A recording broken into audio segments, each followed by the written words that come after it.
Hello, hello, ni hao, ni hao. WeChat has three main types of feeds, and depending on what kind of marketing you're doing, what kind of person you are, what kind of business you're in, you might want to use all of them or just choose one or two, but they all behave quite differently. I'm going to show you on my phone here, just showing up over here. But first, you might be wondering, why should you listen to me? I've used WeChat as a regular user pretty much since it was born. And I help businesses, small and large, in China do their marketing. I've used all of these different areas, so I happen to know quite a bit about it. My company produces tons of WeChat content every week. Now, let's take a look at here. Okay, first, let's orientate ourselves with the bottom area. There's chat, contacts, discover, and me.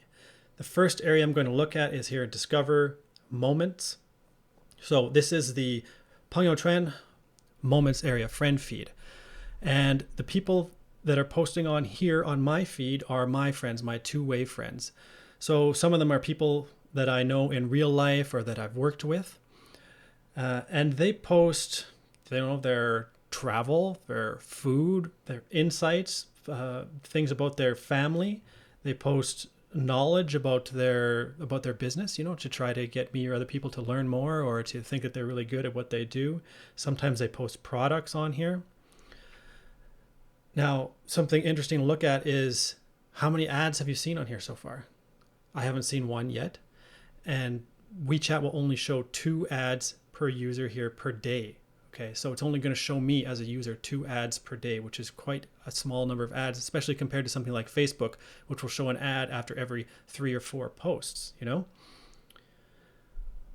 What type of person for business purposes should be posting on here? Well, I'll give you a couple examples. One is a salesperson, because in China, people might exchange business cards, but they're not even doing that all the time anymore.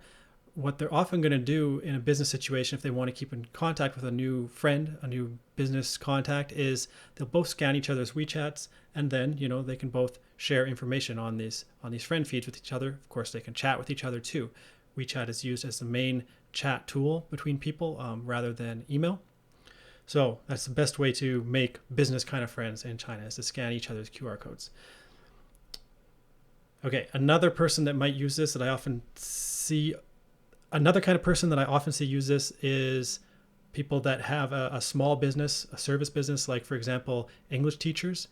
English teachers will share some English tips on here regularly, and then their friends, their customers will maybe share it with their friends too. So you can get some viral growth through this method. Okay, let's check out the second main area. Okay, the second area I want to show you is this chat area. And then within this chat, there's a few different types. There is my chat with individuals or groups. There's also gongzhonghao information in here, official account information, like this, Oxylabs Proxy. So this is a business that we work with, and they post their content right on here. The kind of content that's posted is short articles or long form articles. Sometimes they have videos in them. It could be about, in this case, it's about a very technical kind of thing. Okay, these proxy servers that they have. So their users need to learn how to use these better. And because Oxylabs is posting on here 4 times a month, which is the most that you're allowed to post in this type of gongzhonghao, service gongzhonghao, because they're posting regularly, it helps keep them top of mind, all right? So from a marketer's point of view, this gongzhonghao is kind of taking the role of an email newsletter, because email newsletter open rates in China are very low. Often in China, if you want somebody to see an email, you have to send them a message and remind them to actually check the email, or they won't check it, okay? So on here, a business, on these gongzhonghao service accounts, a business might have an open rate of 2% or 10%, which is pretty good. And it shows up right in the chat area, which is also good. There's also a second type of gongzhonghao official account, and that is the subscription accounts. Now, these ones are similar, but a subscription account can post a lot more content. They can post every day, whereas the service accounts can only post 4 times per month. But the downside of the subscription accounts is they are buried in this subscription area. Okay.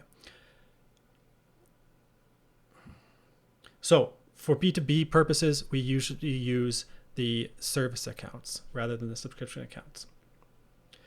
Let's look at the other main feed I want to show you, and this is called channels, or 视频号 in Chinese. If I click through here, I'm going to see something different. Okay, yeah, it knows I'm a man, so it shows me some women there. And it's going to show me other stuff, funny stuff, dangerous stuff, catchy stuff, maybe some stuff related to work sometimes, maybe some information or knowledge kind of tips too. But there's all sorts of stuff on here, and it behaves very differently than the other feeds, because mostly when a user checks this content, they're not going to see stuff that was just shared by other users. They're going to see stuff that is hot on the network and that matches their interests based on what they've been clicking through. It functions a lot more like TikTok, like Douyin. Okay. Now, as a user, I could also share these things to my friend feed, right? I could share this video, these videos from here, or I could share the post from the official accounts onto my friend feed where more people would see it. So there is some connection between these different feeds.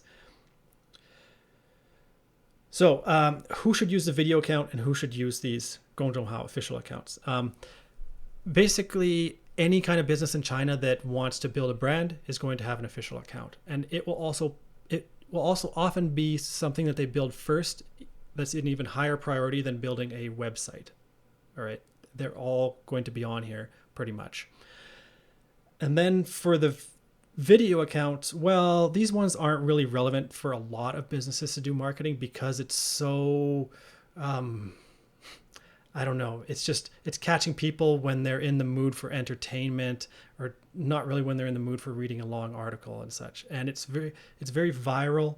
So these kind of video accounts are useful for consumer brands, for brands selling food, coffee, tea, anything like that. It has to be something that could virally spread from one person to another. Well, it doesn't have to be that, but that's the kind of stuff that is going to perform best. For our types of clients, like my company is often working with clients that sell very specific kind of things, the kind of gadget that the regular user would never even have heard of. So that kind of content is not going to spread very easily on the video accounts. Yep. Okay. So that's about it. I hope that I gave you a basic idea about these 3 different feeds. And if you have any questions, let me know. See you later.